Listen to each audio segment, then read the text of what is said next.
They say lightning never strikes the same place twice, but that rule does not apply to hurricanes. They do what they want. And sometimes they'll pick a spot and they'll pound it again and again and again, like Louisiana in 2020 and 2021. 4 hurricanes in just over a year, starting with the mighty Laura. And 3 years later, this smashed high-rise towers over Lake Charles, a grim monument to the wrath of Laura and the year that Louisiana couldn't catch a break. Hurricane Laura came howling into Louisiana late at night on August 26, 2020. After making landfall with estimated winds of 150 miles an hour, this mighty Category 4 storm took direct aim at Lake Charles. Captain Armand Gilmore and Specialist Jeremy Stevens of the Louisiana Army National Guard remember the night well, too well. There was debris everywhere, and you hear the wind. It sounds like a freight train coming through. You smell the smell of pine because of all the trees that are breaking. You could clearly hear it over all the wind and everything. So I peeked my head out, and you just see darkness, and then you would see like lightning, and then I was like, oh, there's no wall there. And I just remember it being extremely thunderous, so loud that for a moment, you almost forgot that there was a storm outside because you were so focused on the deafening sound of the wall coming in. I can remember a lot of soldiers calling their parents.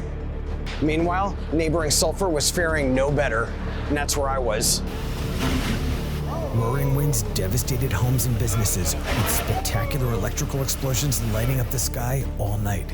Years later, the sheer power of those winds is fresh in my mind. Mayor Mike Danahay rode out the storm in the reinforced City Hall. You had projectiles and materials and flying objects that were going through the area. After that fearsome night, his city awoke to a new reality.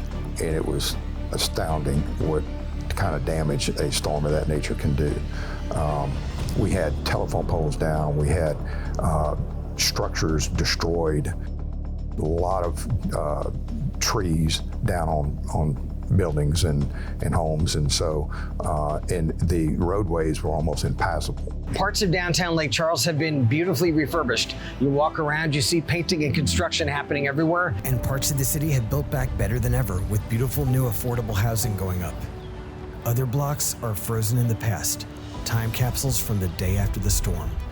We're not fully recovered by any stretch of the imagination, and we will continue to work with whomever and our citizens and our business owners to be able to bring Sulphur back. That was just the start of Louisiana's incredible run of hurricanes. A little more than a month later, Hurricane Delta attacked almost the exact same place.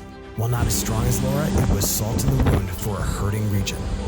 Just 3 weeks after that, Hurricane Zeta raced into New Orleans, bringing mayhem to the other side. And then, almost exactly a year after Laura, another monster Category 4 assaulted the state. This one, named Ida, pounded the bayou cities of southeast Louisiana with devastating storm surges and 150-mile-an-hour winds, causing billions of dollars in damage. Hurricane Laura's assault on Lake Charles and Sulphur was the start of a 1-year Louisianan hurricane swarm. And I'm sure folks in this state felt cursed, but it's not that unusual for hurricanes to come in swarms like this. The bottom line and the lesson learned, you're never overdue for a hurricane, but you're also never done with them. Always be ready. This is Josh Morgerman, WeatherNation TV in Lake Charles, Louisiana.